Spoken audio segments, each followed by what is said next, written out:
Most learning objectives sound like this. Understand the concept. Know the basics.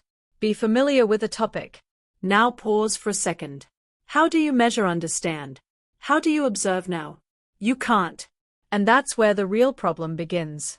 Learning is delivered. Content is explained. But outcomes are unclear. And when outcomes are unclear, performance cannot be measured. So in this video, we'll solve this problem step by step. By the end of this video, you will be able to use Bloom's taxonomy to define learning levels, differentiate between outcomes and objectives, write clear, structured, and measurable statements. This is not theory. This is a practical design skill. To bring clarity into learning design, we use revised Bloom's taxonomy. It is a framework that organizes learning based on levels of thinking. Not all learning is the same. Some learning is basic, like recalling information.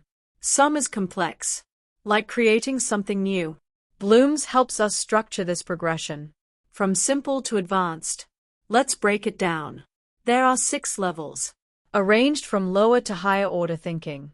Remember, recall facts or information. Understand. Explain ideas in your own words. Apply. Use knowledge in real situations. Analyze. Break information into parts and examine relationships. Evaluate. Make judgments based on criteria. Create. Produce something new.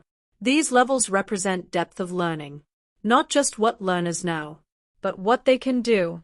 A common question. Why do we use Bloom's? Why not something else? Because Bloom's provides clear learning progression, defined action verbs, direct connection to assessment. It transforms vague goals into structured, measurable performance. Other frameworks exist, but Bloom's is widely used because it is simple, practical, universally accepted. Most importantly, it makes learning measurable. Now let's understand what measurable really means. Measurable means you can observe, assess, and confirm learning with evidence. Let's compare. Understand fractions and solve fraction problems. In the second one, you can test it. You can assign a task. You can check the result. That's measurable. Now an important distinction between a learning outcome and a learning objective is this. The outcome is the final performance, what the learner can do at the end. Objectives, on the other hand, are the supporting steps that lead to that outcome. Think of it like this. Outcome is the destination. Objectives is the path. Let's look at this through an example.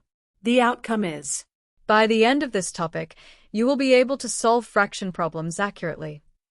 And the objectives are, identify the parts of a fraction, explain numerator and denominator, apply rules to solve fraction problems. Each objective builds toward the final outcome.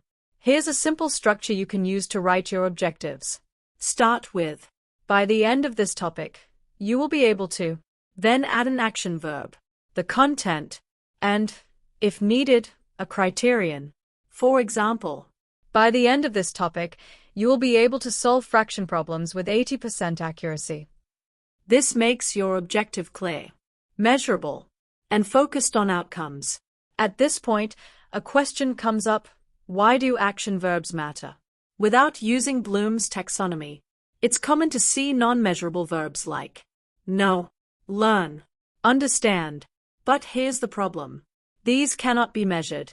Bloom's gives clear, actionable verbs like define, explain, apply, analyze, design. And that's the difference. These clearly show what the learner will do. Now let's see how to choose the right level. Not every learning experience needs the highest level like create. The level you choose depends on the learner's current state, the complexity of the task, the expected performance. The goal is not to go higher, but to go appropriate. Think in terms of point A to point B. Every learning experience is a journey. The learner starts at point A, current knowledge or skill level, and moves to point B, desired performance. Your role is to design that movement. To define this journey, we use KSA, knowledge, skills, ability. Knowledge is what the learner knows. Skills refers to what the learner can do, and ability is how well they can perform. Let's connect KSA with Bloom's. Remember and understand relate to knowledge. Apply and analyze represent skills. Evaluate and create verbs reflect ability. So learning progresses from knowing to doing to performing effectively. Now let's look at action verbs by level. Starting with the remember level. You define, list, and identify. Then at the understand level, you explain, describe, and summarize. Moving to the apply level, you use, solve, and demonstrate. At the analyze level, you compare, differentiate, and examine. Next, at the evaluate level, you judge, justify, and assess. And finally, at the create level, you design, develop, and construct.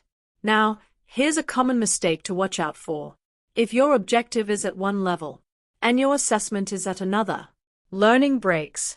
For example, explain the concept, but the task is design a solution. That mismatch creates confusion. And this brings us to what really matters. Good design is all about alignment. From point A to point B, through clear KSA progression, at the right Bloom's level, with measurable objectives. And when all of this is clear, learning becomes structured, measurable, and truly outcome-driven. Bloom's taxonomy is not just a framework. It's a design thinking tool. It helps you write clearly, design effectively, measure learning accurately, because learning is not about content. It's about performance. If this helped, like, share, and subscribe. And in the next video, we'll build a complete instructional design document, step by step, using this framework.